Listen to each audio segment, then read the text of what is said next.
আজও বৃষ্টি মাথায় নিয়েই বাড়ি ফেরা মানুষের ঢল নেমেছে।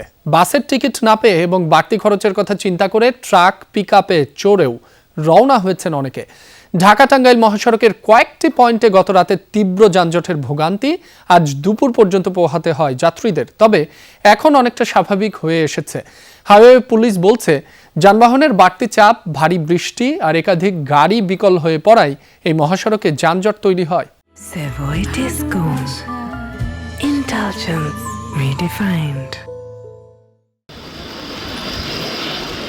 ঈদযাত্রার শেষ দিনেও বৃষ্টির বাগড়া, বাসে টিকিট না পাওয়া, যানজট সবকিছুই হার মেনেছে বাড়ি ফেরার আনন্দের কাছে। গাড়ির বাড়তি চাপ আর বৃষ্টির কারণে মঙ্গলবার রাত থেকেই ঢাকা টাঙ্গাইল মহাসড়কের কয়েকটি পয়েন্টে দেখা যায় যানজট। নবীনগর, বাইপাইল, বাড়িপাড়া ও চন্দ্রায় বুধবার দুপুর পর্যন্ত গাড়ির জট ছিল। আমরা তো বাড়িতে যাইতে পারি না, এই যে গাড়ির জন্য রাস্তার মধ্যে বৃষ্টিতে ভিজিয়ে দাঁড়িয়ে আছি। গাড়ি তো পাওয়া যাচ্ছে না, আর দাম তো বেশি জানাচ্ছে 1000 টাকা করে।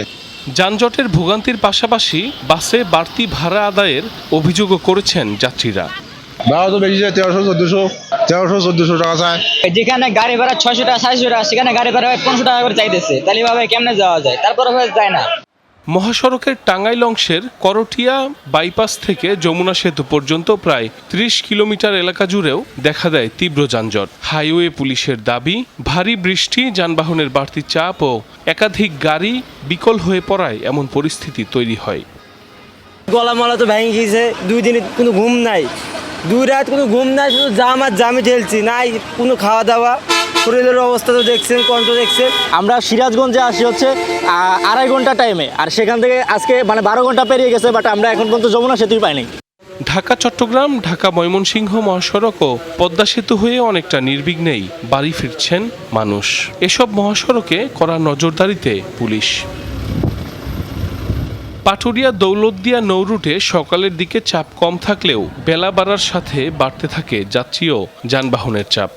এখনো কোনো যানজটে পাইনি, আলহামদুলিল্লাহ সুস্থ মতোই আসছি। ফেরিঘাট এবং রাস্তার অবস্থান আমি যতটুকু দেখলাম, আমার অবস্থান থেকে আমি অনেক ভালো দেখতেছি। এখানে সমস্যা পাচ্ছি, সেই সমস্যাগুলো আমরা আমাদের নজরে আনছি এবং সেগুলো সমাধানের চেষ্টা করছি। দুর্যোগ না হইলে শান্ত এবং কেউ যদি নিয়মের ব্যত্যয় যদি না ঘটায়, নৌপথ আলহামদুলিল্লাহ নিরাপদ আছে। নৌপথে নির্বিঘ্নে বাড়ি ফিরতে পেরে স্বস্তি প্রকাশ করেন যাত্রীরা। সাইফ আহমেদ, যমুনা নিউজ।